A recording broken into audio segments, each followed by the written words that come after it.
Hi, I'm Donna Jordan from Jordan Fabrics. Today we're going to make some placemats from charm squares. Now here's the pattern that I've been sketching out, and I think it's going to turn out really nice. Charm squares are 5-inch squares. They're a pre-cut that lots of the fabric manufacturers make, and they have a variety of fabrics in them. So this will have 40 different squares, or 42, and we're going to pick a printed one and a solid one to make our placemats today. We have the charm squares for the patchwork. That's going to go in here. Now we need to pick a couple of fabrics for the borders. So I'm going to pick a nice blue, and I think this will look good with these charms, and then I'm going to get a print. Now we've got everything we need, so let's go down to the studio and get started.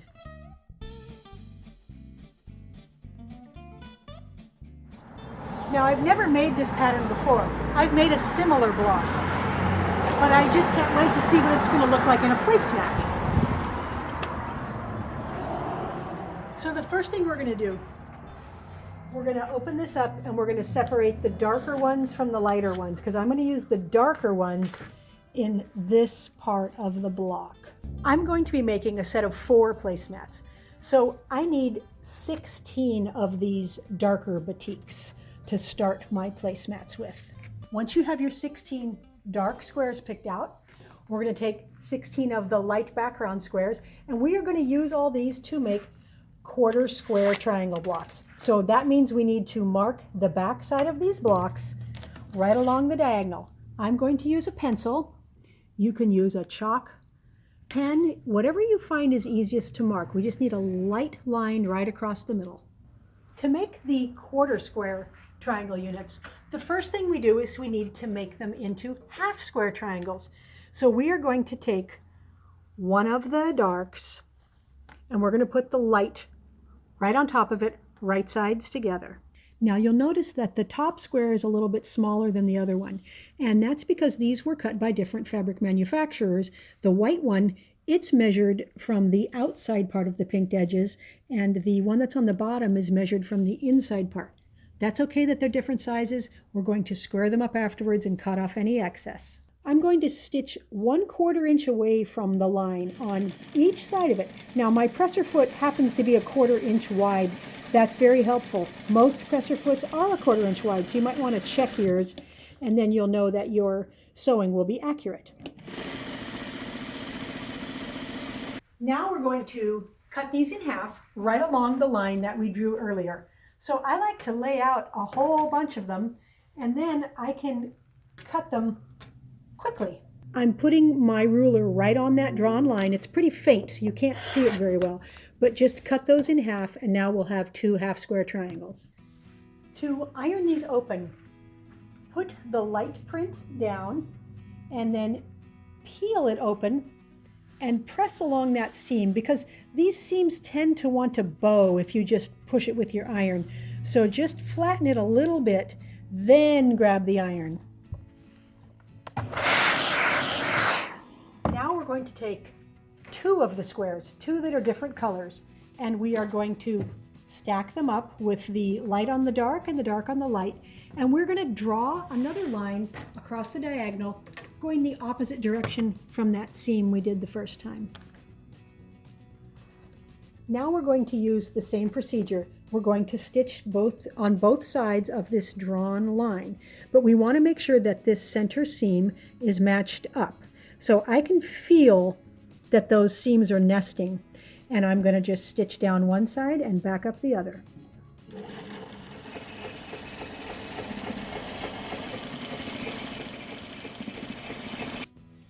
We're going to cut these along the line, just like we did last time. And then each one of these makes a quarter square triangle block. So I'm going to cut them all up and then get them ironed. Now we need to square up the blocks. I don't normally square up my blocks if they're cut accurately to begin with, but these were made with the charms that were different sizes, so they're not perfectly accurate. They need to be 4 1/4 inches, so you can put it on your cutting board and square it up to 4 1/4, but here's a method I like to use. I'm going to refold it, and I've taken my ruler And I put a piece of painter's tape on it here at 4 1/4 inches. So I measured down 4 1/4 both ways, put a piece of straight tape there, and I'm going to put that line on the stitching line. So that line is right on that stitching line. Then I can take my cutter and just trim. It's going to get a couple of the dog ears, and it's going to get the extra part off of, mainly off of the batik, which was a little too big. Remember, these were about the right size. This was too big. Now you can either take your blade or your scissors and just get those last 2 dog ears. And now our blocks are nice and square and nice and accurate. Now we're going to pick out 16 of the printed and 16 of the white. And we're going to cut them down to 4 5/8 inches. So I'm going to get the lighter ones here. I'm going to get all these lighter ones. I have a line drawn on the back of these white ones, and we're going to make some more half square triangles.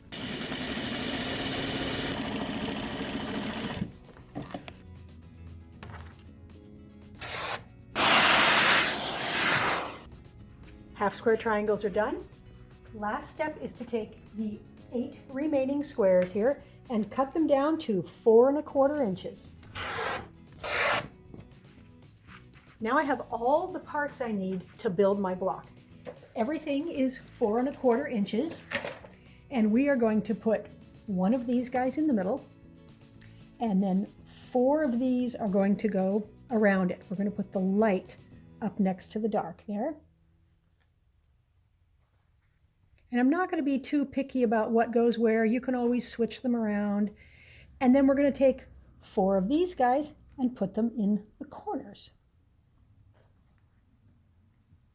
So that's what the block looks like. So we're going to stitch this together both ways.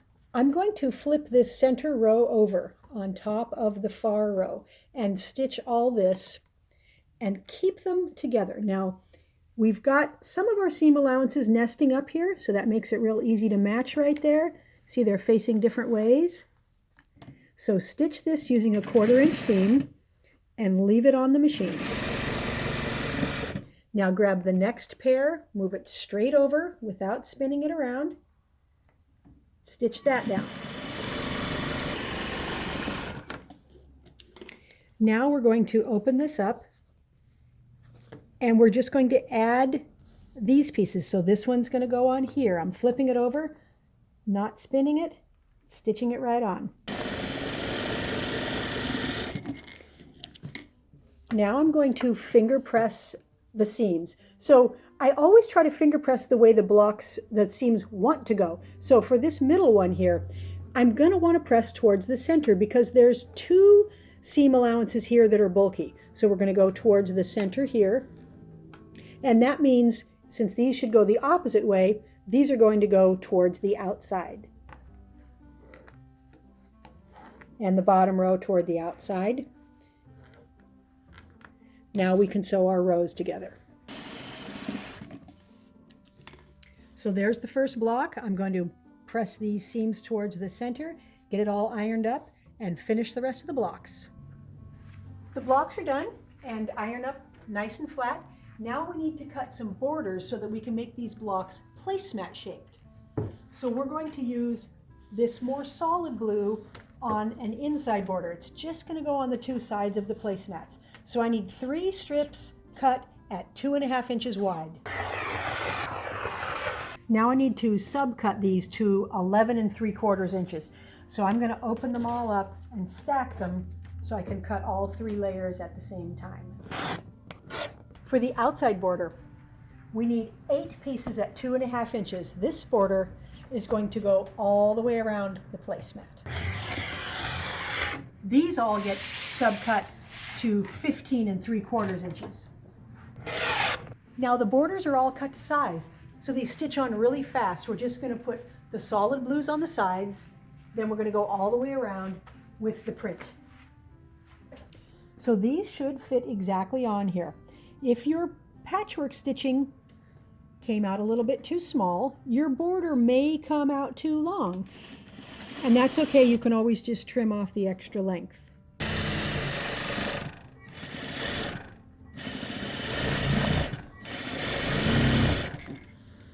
I'm going to finger press these seams all to the outside. Turn it, and now we can put these longer borders on. They will fit exact. We'll do the top and bottom, and then both sides.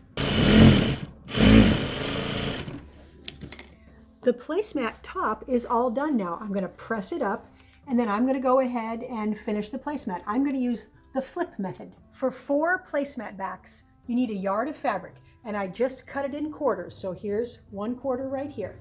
So I'm going to put this right side up on top of a piece of batting.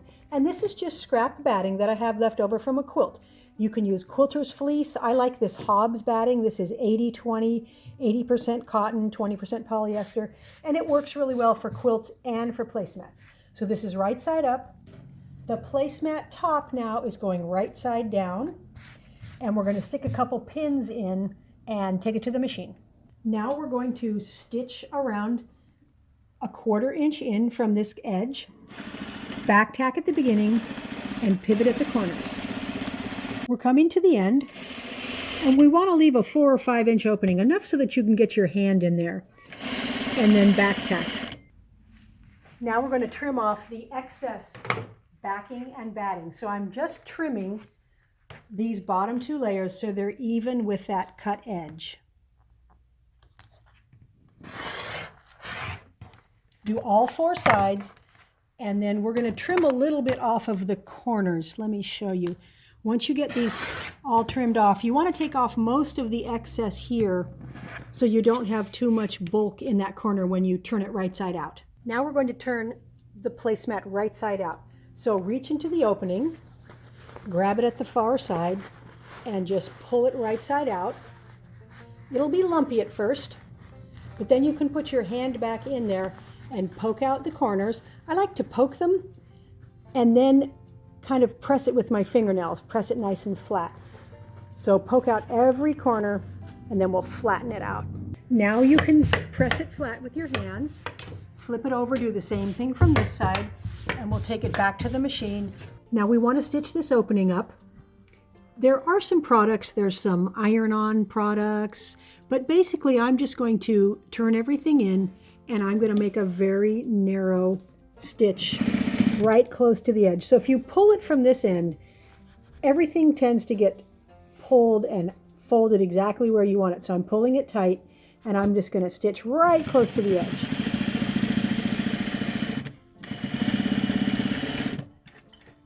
Now I'm going to simply quilt the placemat from the top side here, and I'm going to go around the edges, go here, and then I'm just going to go in the ditch. Very simple quilting, then my placemat will be done. So when I quilt in the ditch, I'm just stitching right where the patchwork seam was, and you can't really see it when you're done because it gets hidden down in the ditch, and it's very quick.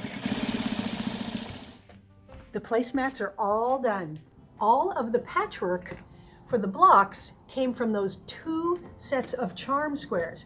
So we got all of these done, we put the borders on, but you may have noticed we were able to make 8 of the patchwork squares. So I took the extra 4 blocks and I made a matching table runner. So this just has all 4 blocks right down the middle. I put a border around the edge, and look at what a nice set that makes. It all matches. It's just so much fun. Had tons of fun making it. Thanks for watching today. I hope you enjoyed our tutorial. Now, for anyone who's interested, we're having a giveaway. We're going to give away this big quilt here. You may have seen me do this in a tutorial. We did this some time ago.